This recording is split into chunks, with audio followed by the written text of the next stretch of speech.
We have to look at the internet because a lot of bad things are happening to young kids and young minds, and their minds are being formed. And we have to do something about maybe what they're seeing and how they're seeing it. And also video games. I'm hearing more and more people say the level of violence on video games is really shaping young people's thoughts. Latest with video game makers who said, "Don't blame us."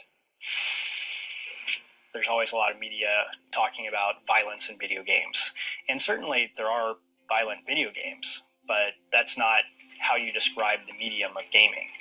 The interesting thing, I think, with games is that we actually have an even better rating system than movies, but there's still kind of this general misunderstanding with the elder generation that somehow all games are like Grand Theft Auto.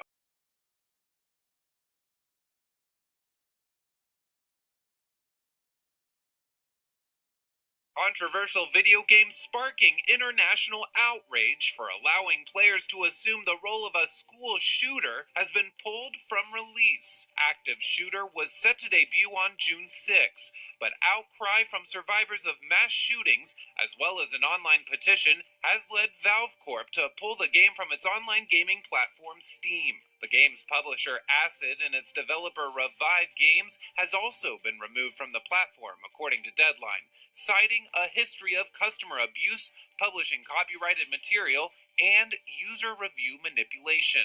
In the game, players could reportedly move around the school, choosing between playing as the gunman or as a SWAT officer. In a blog post, Acid said Active Shooter, quote, does not promote any sort of violence, then suggesting perhaps adding the option to play as the gunman be removed. The game was pulled amid a growing petition calling for its removal and outcry from families of victims in the Marjorie Stoneman Douglas High School shooting in Parkland, Florida, which killed 17 people. Ryan Petty, a father to one of the victims, called it disgusting, with Fred Gutenberg, another father to a victim, calling it one of the worst things he's seen since the shooting. According to CNN, already this year, 23 school shootings have happened in the U.S. As recent as May, 10 people were killed at a school in Texas.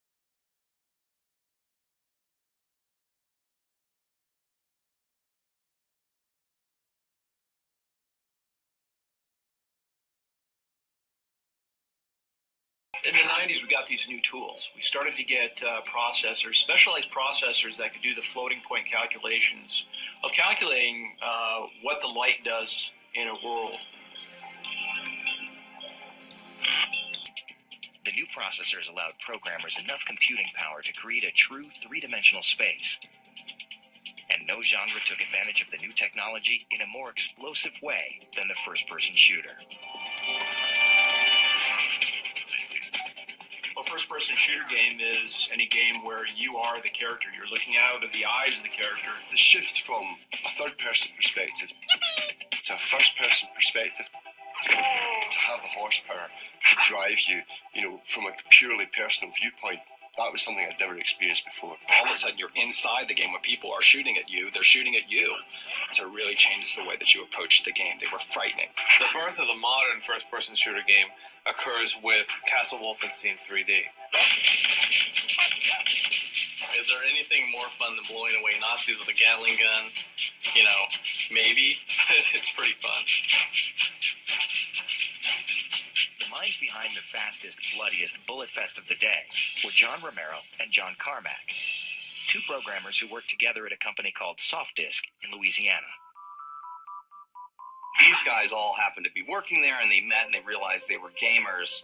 And principally it was John Romero. He was outspoken and he was funny and he was brash. And then there was John Carmack, who was a little more introspective. What Carmack really was able to do was bring the speed to the game along with the high quality graphics and make it just move so fast that there really was nothing like it that had come before. We couldn't do everything we wanted to do in Wolfenstein. Graphically, the engine was limited, but we were sacrificing, this great view for speed. But Wolfenstein 3D had pioneered a new style of gameplay, and what it lacked visually, it made up for with an unmistakable musical score. This caused some controversy at the time in Germany because, of course, representations of the Third Reich have different levels of being forbidden in West Germany. So this game was banned because it used the Horst Wessel theme, which is a kind of Nazi anthem.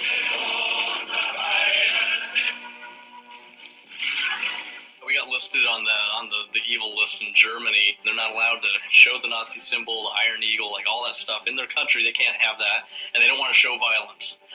They don't want to stir everybody up. Wolfenstein 3D was as controversial as it was popular.